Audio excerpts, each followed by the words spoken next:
All right, I've touched on this subject before. I'm going to talk about it again today. Why not? Home health. I did home health for about 6 years, both as a CNA or an HHA. I was a CNA, but classified as an HHA, a home health aide, and as a nurse. I've played both roles in home health care, and I am currently not in home health care. But I believe if I was ever to find a second job, I would probably go to home health care. One thing to note about home health care, be sure you get yourself a reputable company to go with. I have done all of my home health care work and training through a company called BAYADA. If you're unfamiliar with BAYADA, I believe they are the largest in the country, the largest home health agency in the country. And they were very great people to work for. However, here's some reasons why I'm not in home health anymore. But like I said, if I was to find a second job, I would probably go to BAYADA and say, hey, will y'all take me back again? They've already taken me back like 4 times already. And that's one of the reasons why I like them, is they keep taking me back. They also keep giving me like sign-on bonus requests and stuff like that. But I have no need to go back at the moment, but if I ever decided to take a second job, I would take it. So, why would I not do it as a full-time job? So, I would not do it as a full-time job. Number one, because of the hours. Now, they advertise that you can pick your schedule and work your schedule, and yes, that is true, but not all the way true. So, they do have shifts for all hours of the day, all days of the week, and every day of the year. But what kind of gets me is at times you're not working or at least in my case, you're not working a 7 to 3 case. You may do 7 to 3 one day, but then on Monday, Wednesday, Friday, you're 7 to 3, but on Tuesday, Thursday, you're 8 to 4 somewhere else. And for whatever reason, you're not at the same place all week.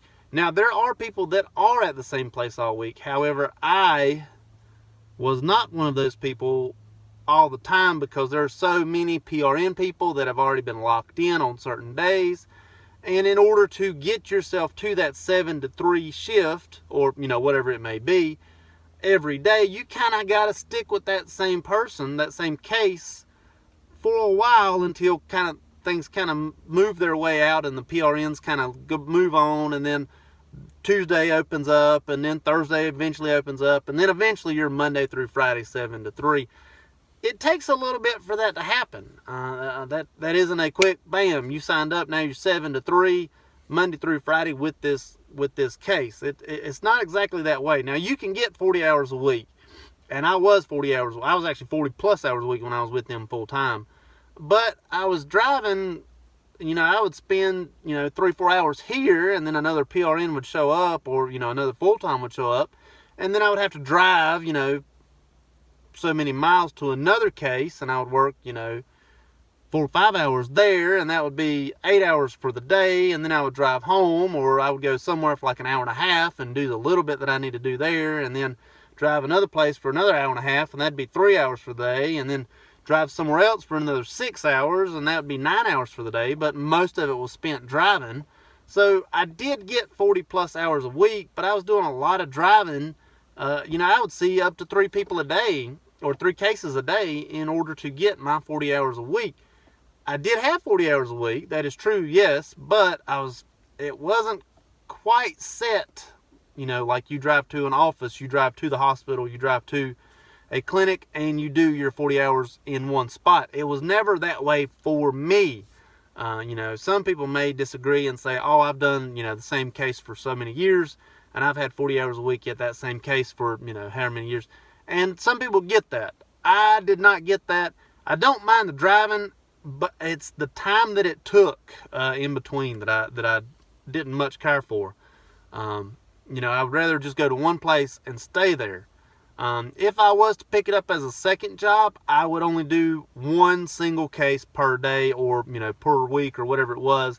And once I'm locked into that one single thing, I would do my normal job and then get off and then go do home health as my second job, and I would not volunteer to do any more than that one single case per week, because I just, the time away is really the biggest issue. I was driving at one point in time as a HHA or a CNA, in order to get my hours that I needed to survive. Some days a week I was driving 100 miles a day. That was like every Tuesday and Thursday I was driving like 100 miles. Just so I could make I think I had a goal of 60 hours a week. Just so I could make that goal, I was driving 100 miles a week or 100 miles a day. That's quite a bit of driving, and it's a lot of time away. And that was really my biggest concern, was the time away, not necessarily the driving, like I said. And that was probably the biggest driving factor away from me from home health, was the time away due to the driving. Another reason why I'm not currently in home health full time, and I'm not currently in full home health at all, is it can be easy money. I know you've heard people say, oh, this is the easiest job I've had as a home health nurse. It can be that way. However, in my case, and maybe most cases, you are paid by the difficulty, so to speak. So you're given a base pay, and let's just say it's $17 an hour. That's what it was when I was there. It's been a few years, but let's just say it's $17 an hour. So let's say your base pay is $17 an hour. If you have a nurse at your house, it's $17 an hour. But if you have a feeding tube, that's another $1 an hour. If you have a trach or a vent, that's another $1 an hour. With the trach, if you change it, that's another $1 an hour. If it's, wound care also, that's like another $1 an hour. And so you could end up making a fairly good bit of money per hour. However, you're getting more and more skills added up, and it's not as easy as you make it sound to be. There's a lot more documentation as you start climbing up in the skills level and the difficulty. You have to have or at least locally, you have to have a trach and vent certification in order to work with those particular patients. And so that requires, a little bit more time and a lot more documentation. So, yes, it can be easy money, but the easy money isn't what you would really make anywhere else. And so once you add in the time away from home, driving around, trying to find the hours that you need, and the base pay, in my mind, it's just not worth it to go back to it full time. However, in full disclosure, if I was to leave my job, I would probably go home health. I did it for 6 years, both as a CNA and a nurse. I really enjoyed my time in the home health. It was really good, in my opinion.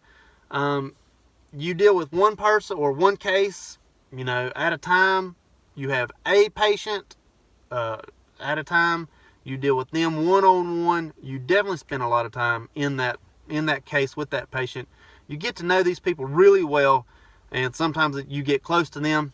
And I enjoyed that. I enjoyed the fact that I was on a timeline, but it was my timeline as well. You still have to document things, per hour or whatever it may be. And I enjoyed that much. I did enjoy my patient load. I did enjoy the job. One thing to note about being one-on-one, if things go wrong, you are the only one there. So that is one thing to note. But I did enjoy it. I really, really did enjoy it. But the time away, driving around trying to find work, and, the base pay, the easy money, just wasn't enough easy money, in my opinion. It was a great job. I did enjoy it. Don't get me wrong. Like I said, if I was to leave my position now, I would probably go home health full time and try to find 40 hours a week or maybe more. I don't know. Depends on the cases that I'm allowed to get. But those two reasons, honest to goodness, those are really the only two reasons why I'm not in home health full time at the moment. Is really just related to those two things.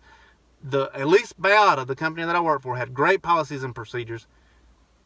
They were a great place to work for, and it was just a great time. Hope it helps. Thank you much. If you like this video, check out that one over there. Don't forget to like, share, and subscribe. Hope it helps. Thank you much.